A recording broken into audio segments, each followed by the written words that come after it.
ఈ రోజున రోడ్లు, డ్రైన్స్ ఇవన్నీ కూడా పరిశీలించడం జరిగింది. రోడ్లు 3 రోడ్లు కూడా శాంక్షన్ ఇవ్వడం జరిగింది. అన్నిటికంటే కూడా ఇక్కడ 20 అడుగుల డ్రైన్ ఏదైతే ఉందో గతం నుంచి కూడా అది పంటకాలం ఉండేదో, పంటకాలం నుంచి ఇప్పుడు డ్రైన్గా మారిందో ఏదన్నా కానీ పురాతన కాలం నుంచి ఇరిగేషన్ శాఖ కింద ఒక డ్రైన్ ఉంది. ఆ డ్రైన్ కోసమే ప్రత్యేక నిధులు ఆ రోజున తీసుకురావడం కూడా జరిగింది 2014-19లో.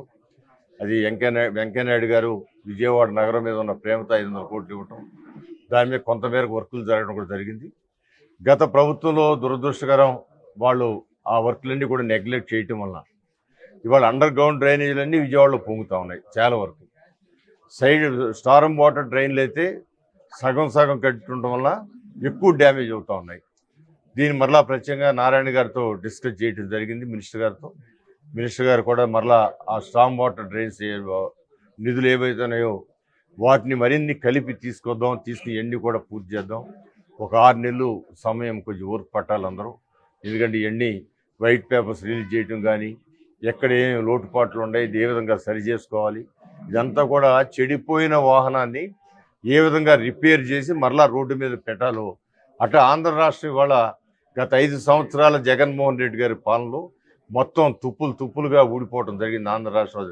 ఇది ఒక బండి అనుకుంటే ఆ బండి మొత్తం నడవలేని స్థితిలోకి వచ్చేసింది. దాన్ని వాళ్ళ మంచి మెకానిక్గా నారా చంద్రబాబు నాయుడు గారు, అదేవిధంగా పవన్ కళ్యాణ్ గారు వీళ్ళిద్దరు నాయకత్వంలో మళ్ళా బండిని రిపేర్ చేసి రోడ్డు మీద పెట్టడానికి ఎక్కువ సమయం పట్టదు. ఖచ్చితంగా ఒక 6 నెలల కాలంలో వాటిని రోడ్డు మీద పెట్టడం జరుగుతుంది.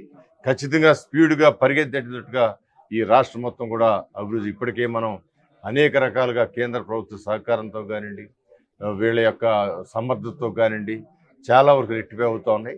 ఆ విధానంలో ఇక్కడ ఉన్న సమస్య ఈ రామచంద్ర నగర్ కానీ, కరెన్సీ నగర్ కానీ, కనకదుర్గ నగర్ కానీ, లేకపోతే నాగార్జున నగర్ కానీ వీళ్ళందరికీ ఉన్న ప్రధానమైన సమస్య ఈ డ్రైన్ సమస్యని అతి తొందరలో అది 15 కోట్లతో దాన్ని పూర్తి చేసుకునే అవకాశం ఉంది. వాళ్ళ కేంద్ర ప్రభుత్వం ఇచ్చిన నిధులే 200 కోట్లు చిల్లర ఉన్నాయి. దాంట్లో 15 కోట్లు ఇక్కడ తీసుకొచ్చి తప్పకుండా దాన్ని రిపేర్ చేయడం జరుగుతుంది. అదేవిధంగా ఇక్కడ ఉన్న అవసరాలు, అవకాశాలు అన్నీ కూడా అటు ఎలక్ట్రిసిటీకి సంబంధించి కానివ్వండి, మున్సిపల్ కార్పొరేషన్ సంబంధించి కానివ్వండి, ఇవన్నీ కూడా పూర్తి చేసి ఇక్కడున్న నూతనంగా డెవలప్ అవుతున్న కాలనీ ఏదైనా ఉందంటే రామచంద్ర నగరు, కనకదుర్గ నగరు, ఇవన్నీ కూడా నూతనంగా డెవలప్ అవుతున్న నగరాలు కాబట్టి వీటికి సర్వాంగులు సమకూర్చి వాళ్ళందరూ కూడా హ్యాపీగా ఇక్కడ ఉండేటట్టుగా చేయటానికి మేము సిద్ధంగా ఉన్నామని కూడా తెలియజేస్తున్నాం.